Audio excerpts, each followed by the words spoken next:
This week on Vaticano, the Holy Father is planning the first ever papal visit to Iraq this coming March. Meet Father Behnam Benoka, a priest from Bartella on Iraq's Nineveh plain, and hear how life is there for Christians today. In this year's World Day of the Sick message, Pope Francis says that humanity is determined by how it treats its most vulnerable. We take you to Lourdes to see how those words are lived out in the mission of the Cenacolo Community. For this and more, Vaticano starts now.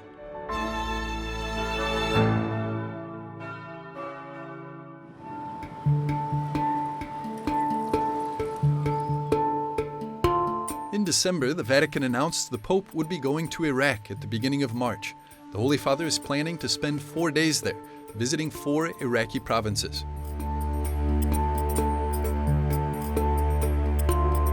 Pope Francis will be the first Pope ever to visit Iraq. He's long expressed his desire to do so and had already promised to make the trip in 2019. Mi acompaña pensando al Irak. I think constantly of Iraq, where I want to go next year, in the hope that it can face the future through the peaceful and shared pursuit of the common good on the part of all elements of society, including the religious, and not fall back into the hostilities sparked by the simmering conflicts of the regional powers.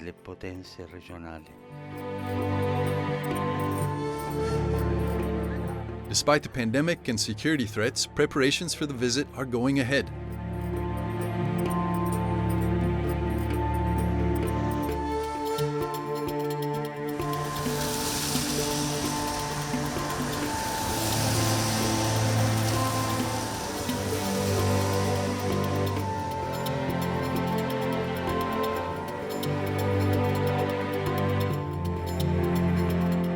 Monsignor Shiad Aboud, representative in Rome of Syria's Greek Melkite Catholic Patriarch, says that the potential papal visit will be a sign of hope not only for Iraq, but for all of the Middle East region.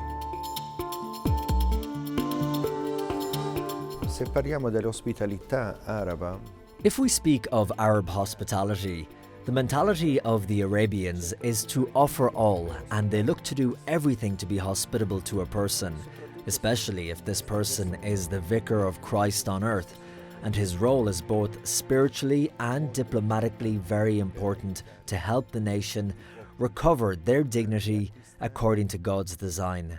la dignità secondo Dio.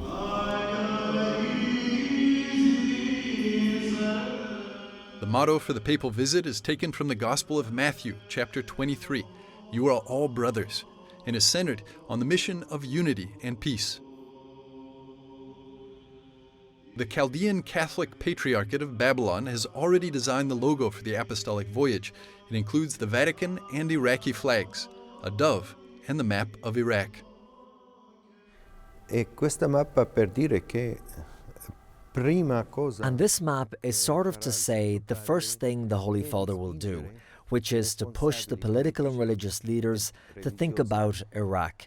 And this is a lesson not only for Iraq, but also for all other countries. The first thing to think about is the nation, the country. And there is another sign, the palm. This palm is the sign of the victory that the Romans used, and also a sign of the victory of defeating the evil of war, divisions and corruption, which are all the evil things that can damage the dignity of a human being. Malvagie che possono danneggiare la dignità dell'uomo. This visit to Iraq is another major step on the journey towards peace, following the 2019 joint document on human fraternity for world peace and living together, signed by both Pope Francis and the highest authority in Sunni Islam, the Grand Imam of Al-Azhar, Ahmed El-Tayeb. E tutti speriamo di riacquistare la. And we all hope to regain peace, not only the Middle Easterners. Now all the world is seeking and praying and hoping for peace, that it will be a lasting peace and also a mature peace. Lasting meaning it is forever, mature meaning that it is well thought out and is not based on personal interests or on the interests of countries. Interessi personali o sugli interessi dei paesi.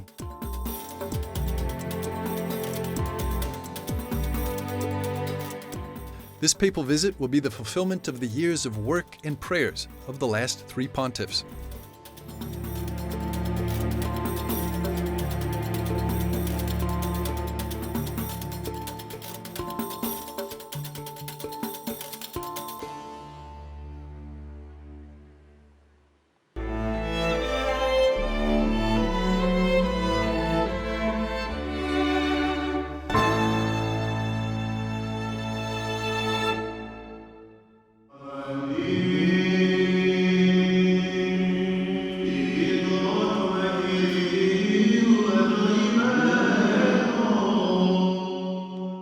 Due to decades of war and unrest in Iraq, the Christian presence there has dramatically decreased.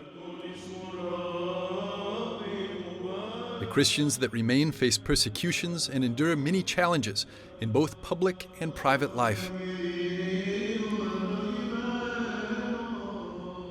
An Iraqi priest, Father Behnam Benoka, of the Syriac Catholic Rite, has been working to relieve those pressures, providing spiritual and physical help to the vulnerable and needy in northern Iraq. He's especially working to create the conditions for Christians to come back to his hometown of Bartella.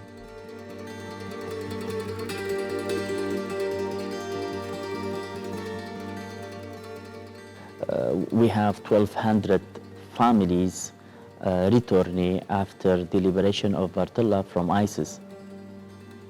But we still have more than 400 families living in Ankawa, Erbil. They wanted to come back in Bartella, but they have many problems, which they blocked them to stay there in Ankawa. One of these problems is the current political and security situation in Bartella due to the presence of the of many militias in the zone, which are of different agenda, and they are influenced directly of the life of the Christian. The other problem is many of them, they have already a job in Erbil, Ankawa. To come back here in Bartella, they have to find another job, and this is not usually easy for them. And we hope that the church, we could find a job for them in order to encourage them to come back and continue living in Bartella. But it's not easy, because Christians are constantly discriminated against and blocked from providing for their families, he says.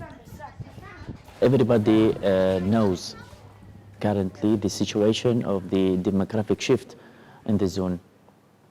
There is a will from not just the Shabak in Nineveh Plain, but also from many other countries in order to emptify the Nineveh Plain from its Christian, especially the district of Al-Hamdaniya, which includes Bartella, Karamles, and Karakosh, from its Christian, and to put instead of them just Shabak. From other side, we have also the problem of building Shia's monuments in front of our historical sites in Bartella. We tried to talk to them in order to take out all these monuments because they are cover the history of the Christian in Bartella, but the Shabaks usually refuse this.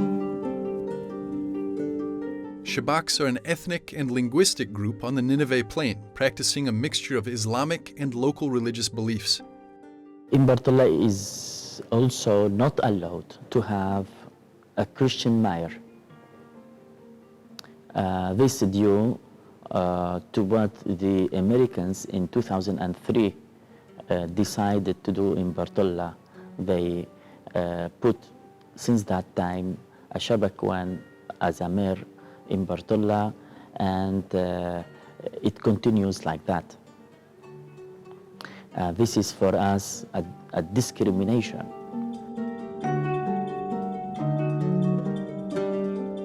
Father Benoka is hoping that the Pope's visit will bring solidarity to Iraqi Christians to help them to come back and feel at home in their homeland. Many of our Christians here in Nineveh Play, they feel that the place is not anymore ours. So what we have to do is to insist more and more, and to say to everybody, and to assure to all the Christians that Nineveh Plain will continue to be for the Christian. And this is possible for sure if we have the will to continue living here, but also with the help of our brothers and sisters, Catholics and non-Catholics from all the world.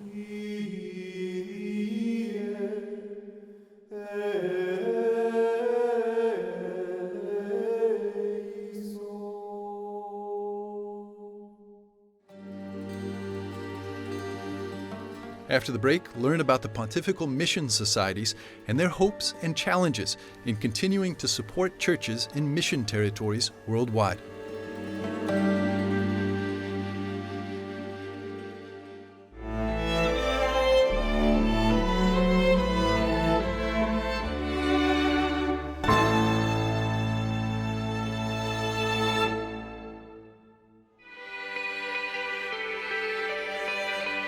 The Pontifical Mission Societies, with the help of donations from Catholics worldwide, has been supporting local church projects in mission territories for 99 years. Building seminaries, providing liturgical books, and helping to establish dioceses. The global pandemic has greatly affected the mission territories, and the Pontifical Mission Society is now looking for better ways to provide aid to the most needy dioceses. We are now living in a very difficult time. The president of the Pontifical Mission Societies, Archbishop Gianpietro Dal Tozo, says that the congregation has sent a letter to over 1,000 territories, inviting them to reevaluate the need for funding. So the idea is not, of course, not to cut. The idea is not to impose such a cut. The idea is, can we find a way how we can help each other in a better way? A positive note is that some of the missions have become self-sustaining and are able to renounce their financial aid in support of others.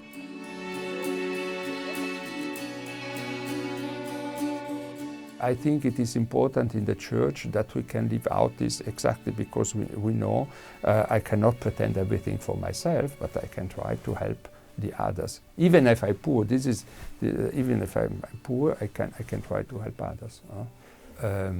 One of our principles since ever is that we give out what we receive. Of course, we would be happy if our collections would bring more in order that we can help more.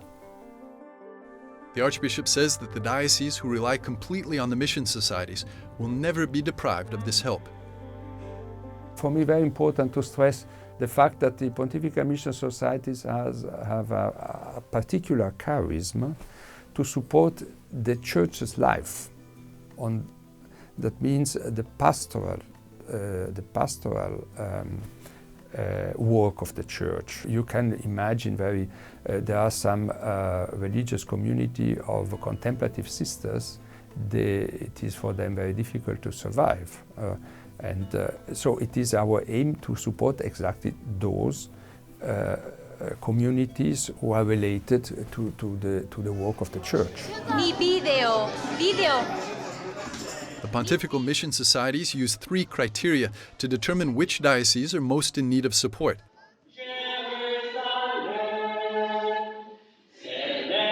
The number of Catholics in the area, the financial situation, and the local bishop's needs. And anyone can contribute to the Mission Society's work, and not only through material means. Every Christian, even small children, we have a society of the Holy Childhood, even small children everyone, even sick people. There are several means how we can support the missions through the sufferings, through the prayer, giving something. And our charism is exactly that we involve everyone. All people share a basic human principle calling them to be mutually responsible for one another. And this is even more evident in times like the current pandemic. This principle can be lived out through raising funds for these mission territories and supporting them in prayer.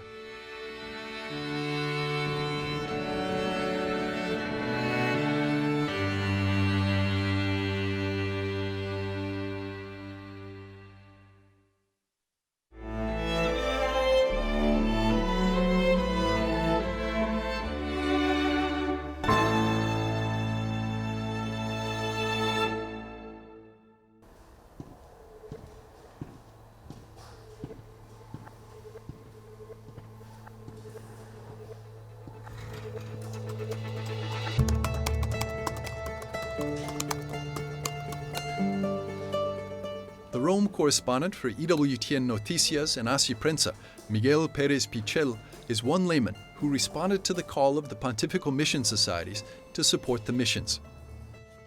He did so by writing a book highlighting the work of Spanish missionaries spreading the gospel worldwide. I already wanted to give a voice to all these people, men and women, that have left everything in their country, in their land, to fulfill this mission, bringing the Word of God to people that have never heard of the Church, nor Christianity, nor the Gospel. The book follows the stories of 11 missionaries, dedicating a chapter to each. Pérez Pichel wanted to choose stories that used pictures best representing the work done, describing inspiring and impactful stories, showcasing different missionary territories, and featuring clergy, religious, and laity.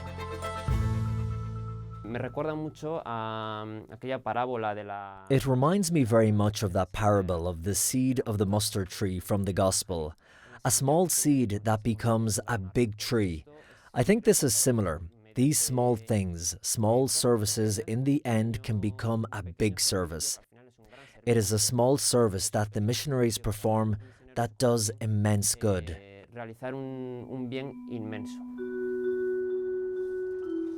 Each story brings a message of hope and demonstrates the importance of missionary work. The one story that struck Pérez Pichel the most is the story of a Purist missionary in Nepal. In his daily life, he's had to deal with the local Maoist guerrillas and local mafias, relying completely on the will of God. He describes himself as a big admirer of Don Quixote by Miguel de Cervantes. Really, when you read his letters, when you read the testimony that I published, this is reflected in his life, and I made the title define him as the Quixote of the foothills of the Himalayas. Because, in fact, his company is often like Quixote as he faces giants, although in his case they are real giants.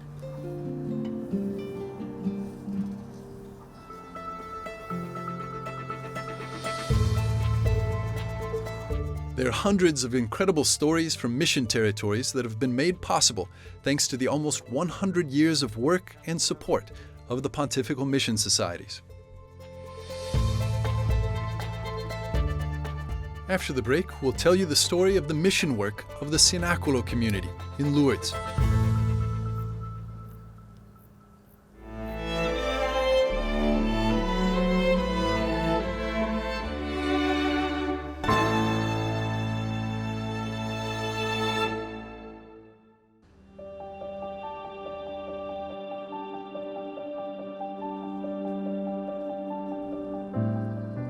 February the 11th is the liturgical memorial of Our Lady of Lourdes and the World Day of the Sick.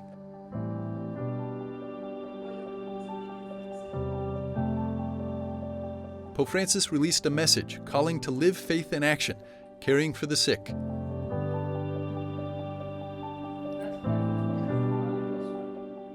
The commandment of love that Jesus left to his disciples is also kept in our relationship with the sick. A society is all the more human to the degree that it cares effectively for its most frail and suffering members, in a spirit of fraternal love.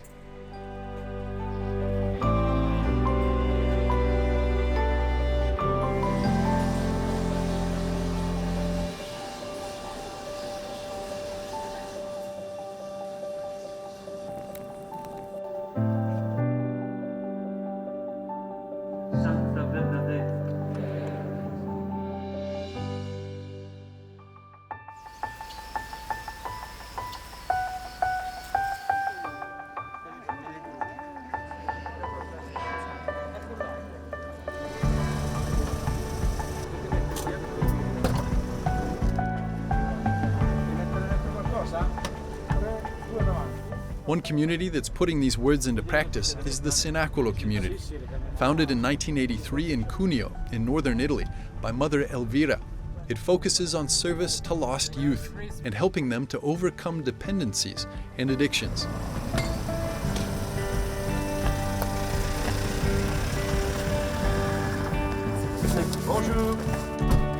Last August, we joined the Diocese of Rome on its annual pilgrimage to Lourdes and witnessed the apostolate firsthand.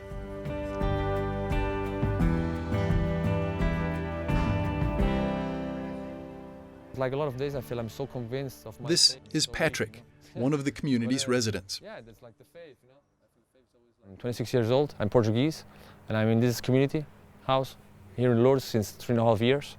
So basically, I entered here, I was a drug addict. I had a lot of problems with the addictions.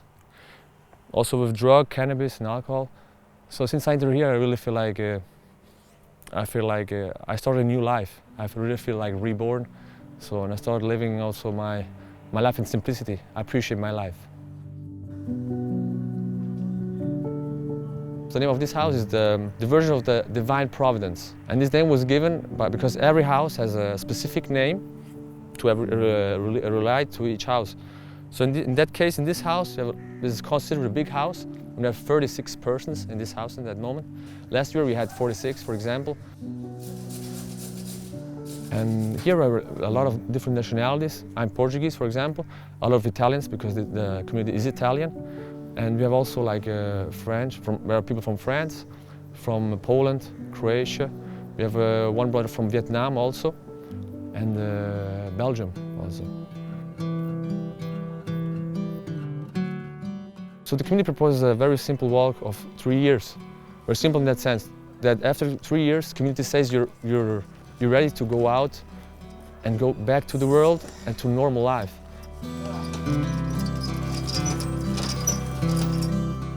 But then there are persons that decide to stay more. In my case, I decided to remain more, to give myself to the others. In this case, to my brothers, to the persons in this house. Our Mother Elvira, who was the nun that helped us to found this community, and she found the community. She always believed in the divine providence. So every house lives in the present, in the past, in the future is going to be lived by the providence. So all the things are provided to us, the food, the money we need to do a lot of things in the house with our needs and all the things we need. So the divine providence, we trust the providence, and the providence arrives.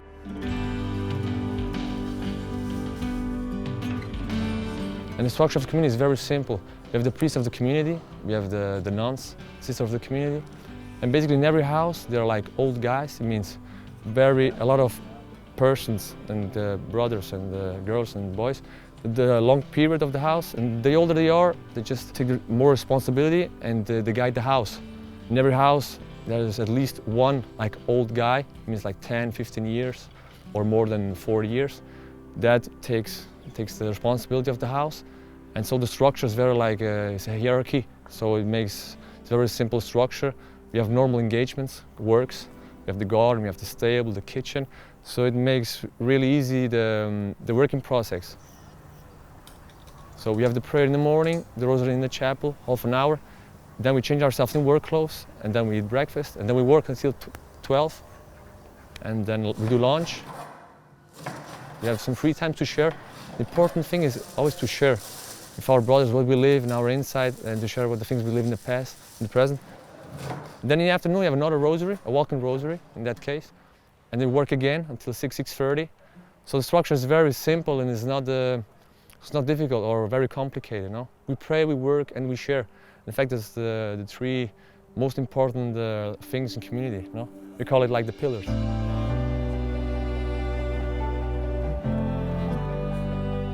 I just want to say I'm very lucky to be in this community. I think Community Cenacolo completely changed my life just of the fact that I just live a simple life every day.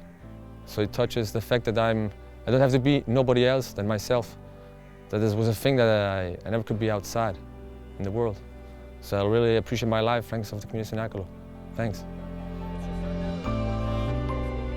Rome's pilgrim office, Opera Romana Pellegrinaggi, agreed with the community that every Diocese of Rome pilgrim group that visits Lourdes from now on will also visit the Cenacolo Community. Santa Maria, Madre di Dio, prega per noi peccatori, adesso e nell'ora della nostra morte. Amen. Nostra Signora di Lourdes, prega per noi. Santa Bernadette, prega per noi.